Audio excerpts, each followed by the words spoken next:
नमस्कार दोस्तों, PCS class बढ़िया स्टडी प्लेटफॉर्म में सुमन चौधरी आप सभी को स्वागत करते हैं। साथियों, आइए बहुत दिनों के बाद मैंने आज अपने चैप्टर को आगे बढ़ाएंगे। दोस्तों, थोड़ा मोबाइल में परेशानी आ गया था तो हम देर न करेंगे और पढ़ रहे थे वैदिक काल, उत्तर वैदिक काल। साथी, इसमें आज हम पढ़ेंगे धार्मिक जीवन।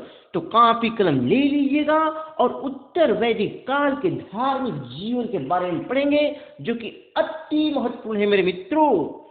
आप लिखना प्रारंभ कर लेंगे मित्रों। धार्मिक जीवन में हम सबसे पहले देखेंगे वेद के बारे में। वेद हमने बताया था 4 वेद पढ़े थे आपके साथ मित्रों, ऋग्वेद, यजुर्वेद, सामवेद, अथर्ववेद। आइए इसको एक बार फिर से हम देखते हैं। ओके, ऋग्वेद में 10,2800 तथा 10 मंडल है मेरे मित्रों। आप इसे बिल्कुल नोट कर लेंगे। आइए आगे चलते हैं। ऋग्वेद में 85 अनुवाद है मेरे मित्रों। ऋग्वेद में कितना अनुवाद है जी? 85 अनुवाद है। आपको इसे बिल्कुल याद रखना है। अगला टॉपिक देखते हैं। ऋग्वेद में 10,462 मंत्र है मित्रों। ये मंत्र कितना है?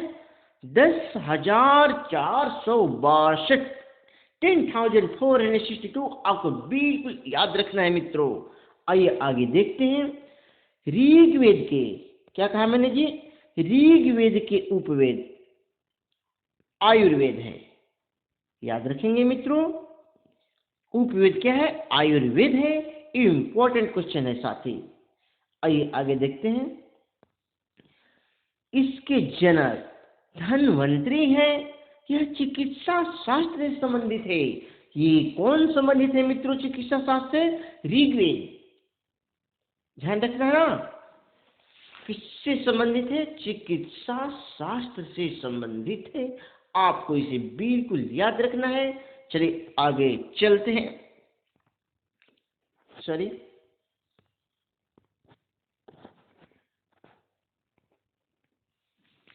आइए अब यजुर्वेद पढ़ेंगे मित्रों। इसमें देखेंगे यजुर्वेद में लिखेंगे पहले, इसका उपवेद धनुर्वेद है। यह युद्ध कला से संबंधित है मित्रों। कौन जी? यजुर्वेद जो है मित्रों, ये युद्ध कला से संबंधित है। युद्ध और कला इसमें आता है और साथों साथ इसका उपवेद धनुर्वेद है। इंपॉर्टेंट है, याद रखना है। आगे देखते हैं। यजुर्वेद, इसमें कर्मकांड प्रधान है मित्रों। यजुर्वेद में कर्मकांड, जो कर्म उत्तर वैदिक काल के लोग करते थे, उसी को प्रधान मान दिया गया। ध्यान रखेंगे। इसलिए इसमें क्या है? कर्मकांड प्रधान है मेरे मित्रों। आपको बिल्कुल याद रखना है। चलिए आगे चलते हैं। इसे पढ़ने वाले ब्राह्मण को अधर्यु कहा जाता है मित्रों। किसको जी? यजुर्वेद के पढ़ने वाले जो ब्राह्मण होते हैं मित्रों, उसे क्या बोलते हैं? अधर्यु। आपको याद रखना है क्या? अधर्यु। इंपॉर्टेंट टॉपिक मित्रों, ध्यान रखेंगे। अधर्यु किसे बोलते हैं? यजुर्वेद के पढ़ने वालों को क्या बोलते हैं? अधर्यु बोलते हैं मेरे मित्रों। इस तरह से आप इसे बिल्कुल याद रखेंगे। अगले स्लाइड पे चलते हैं मित्रों। इसमें आगे देखेंगे यजुर्वेद को मित्रों, ध्यान देंगे। यजुर्वेद को 2 भागों में बांटा गया है। पहला कृष्ण यजुर्वेद, इसे क्या कहते हैं? गद्य कहते हैं। कृष्ण यजुर्वेद को क्या कहते हैं मेरे मित्रों? गद्य कहते हैं। आप इसे बिल्कुल ध्यान देंगे। गद्य और पद, 2 इसमें वर्णन होता है। गद्य का वर्णन और पद का वर्णन किसमें होता है? यजुर्वेद में होता है। तो पहला मैंने बताया कृष्ण यजुर्वेद। ध्यान रखेंगे, कृष्ण यजुर्वेद जिसे गद्य कहते हैं। सेकेंड शुक्ल यजुर्वेद, जिसे क्या बोलते हैं जी? पद कहते हैं। याद रखेंगे मेरे मित्रों। गद्य और पद किसे कहते हैं मैंने आपको बता दिया। कृष्ण यजुर्वेद को क्या बोलते हैं? गद्य कहते हैं। और शुक्ल यजुर्वेद को पद कहते हैं मित्रों। इस तरह से गद्य और पद का विस्तार यहाँ से होता है मेरे मित्रों। चलिए आगे चलते हैं। गद्य और पद दोनों इसमें शामिल है। किसमें शामिल है?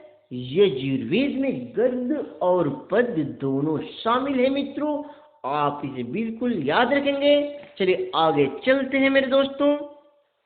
सामवेद, हमारा थर्ड वेद जो है सामवेद है, और सामवेद के बारे में जानना है, समझना है, इसमें नोट करेंगे मेरे मित्रों। सामवेद के उपवेद गंधर्ववेद है। क्या कहा मैंने? सामवेद के उपवेद गंधर्ववेद है। आपको याद रखना है साथी। आगे देखते हैं। सामवेद के जनक भरत मुनि है। क्या है जी? भरत मुनि जो है ना, वो सामवेद के जनक है, सामवेद के रचनाकार है। आप इसे बिल्कुल याद रखेंगे। राइटर कौन है इसके जी? भरत मुनि। याद रखना है साथी। चलिए आगे चलते हैं। अब सामवेद कला एवं संगीत से संबंधित है साथी। देखिए, सामवेद ऐसा वेद है कि दुनिया में जो भी कला है, जो भी संगीत है, जो संगीत सुनकर हमारा मन एकदम शांत हो जाता है मित्रों। अगर दिमाग भटकता है, म्यूजिक सुनने के बाद दिमाग शांत हो जाता है, वो किसमें वर्णन हुआ है? तो सामवेद में वर्णन हुआ है। इसलिए इसे सामवेद कहा गया है। बहुत इंपॉर्टेंट। आगे देखते हैं। सामवेद के पढ़ने वाले ब्राह्मण को उद्गात्री कहा जाता है साथी। उद्गात्री किसे कहा जाता है जी? उद्गात्री सामवेद के पढ़ने वाले ब्राह्मण को कहते हैं। इस तरह से याद रखेंगे ना। ओके, आगे देखते हैं। सामवेद में कुल 1549 रचनाएं हैं मेरे मित्रों। कितनी रचनाएं हैं सामवेद के? 1549 कर देंगे। 1549। इस तरह से आपको बिल्कुल याद रख लेना है मेरे साथी। चलिए आगे चलते हैं। अगले देखेंगे इसमें।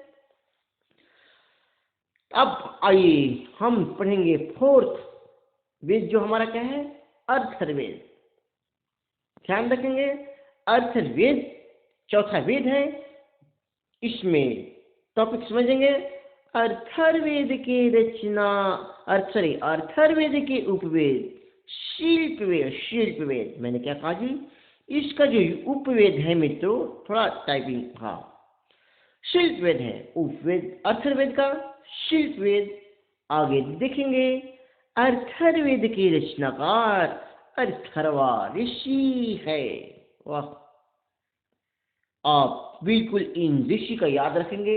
इसके रचनाकार कौन है मेरे मित्र? अथर्ववेद के अथर्वा ऋषि इसके रचनाकार हैं। याद रखेंगे। एक बार अगर मैं एक ही बात को दोहराता हूं, यानी आपको याद करने के लिए। ओके, अथर्वा ऋषि जो हैं किसके जनक हैं? अथर्ववेद के। ओके, आगे देखते हैं। शिल्पकार के रचनाकार विश्वकर्मा है मित्रों। शिल्पकार समझेंगे। शिल्पकार के जो रचनाकार है कौन है? विश्वकर्मा है। आपको बिल्कुल याद रखना है। इंपॉर्टेंट टॉपिक है, वेरी इंपॉर्टेंट। आगे देखते हैं। अर्थर शब्द का अर्थ पवित्र जादू है साथी। मैंने कहा अर्थर शब्द का अर्थ क्या है? तो पवित्र जादू है, टोना है, भूत प्रेत इत्यादि का जो भी वर्णन होता है मित्रों, अर्थर्वा में होता है। आप इसे बिल्कुल जादू टोना अगर सीखना है तो अथर्ववेद ज्ञान लेना अति आवश्यक है। इस तरह से मैंने आपको वेद के बारे में बता दिया है दोस्तों। चलिए आगे अब देखते हैं। हम धार्मिक जीवन पढ़ रहे हैं, इसलिए इसमें हमें पढ़ना बहुत ही अति आवश्यक है। अब ब्राह्मण के बारे में थोड़ा जान लेते हैं। इसमें ये भी धार्मिक जीवन में है मित्रों, तो ध्यान रखेंगे। ब्राह्मण के बारे में समझ लेंगे मेरे मित्रों। प्रत्येक वेद की रचना ब्राह्मण ग्रंथ है। क्या कहा जी?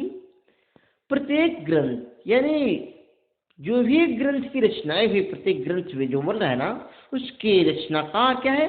ब्राह्मण ग्रंथ है। ओके, आगे देखते हैं साथी। सभी वेदों के साथ कुछ ब्राह्मण जुड़े हुए हैं। हाँ, बात बिल्कुल सही है, जुड़े हैं सभी वेदों के साथ ब्राह्मण। तो उसको जानेंगे, समझेंगे कि इस वेद के साथ कौन ब्राह्मण जुड़ते हैं मित्रों। तो ये हमारा वेद है और ये ब्राह्मण है। तो वेद और ब्राह्मण के साथ ये लोग जुड़े हैं, इसके बारे में थोड़ा जान लेते हैं कौन किसके साथ जुड़ा हुआ है मित्रों। देखते हैं ये वेद और ये ब्राह्मण।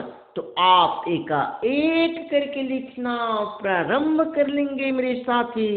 ऋग्वेद, कौशिष्टकी और ऐत्रेय। ऋग्वेद के जो ब्राह्मण है कौशिष्टकी है और ऐत्रेय है साथी। ये इंपॉर्टेंट है, आपको इसे याद रखना है ना। ओके, आगे देखते हैं। यजुर्वेद, इसके ब्राह्मण तैतरी और शतर। मित्रों, मैंने क्या कहा? यजुर्वेद के ब्राह्मण यानी पढ़ने वाले ये जो ब्राह्मण जो होते हैं वो कौन है? तैतरी और शतपथ। याद रखना है, ये आपको बार बार पूछता है। आईएएस विशेष जो भी आप आईएएस की तैयारी करते हैं मेरे, तो डिस्ट्रिक्ट मजिस्ट्रेट की तैयारी करते हैं, उसमें बार बार पूछता है। सामवेद, इसके ब्राह्मण पंचवीस और जैमिनी है मेरे मित्रों। कौन है? पंचवीस और जैमिनी। याद रखेंगे ना। ओके, आगे देखते हैं। अथर्ववेद, अथर्ववेद इसके ब्राह्मण गोपथ। साथी, गोपथ किसके ब्राह्मण है जी? अथर्ववेद के ब्राह्मण है। इस तरह से मैंने आपको वेद और ब्राह्मण के बारे में मैंने आपको सही जानकारी दिया है मित्रों। आप इसको एक बार ऐसा ट्रिक पे देख सकते हैं। कैसे देखेंगे जी? एक सत पंचगु, वो कैसे मिलेगा? एक सत पंचगु।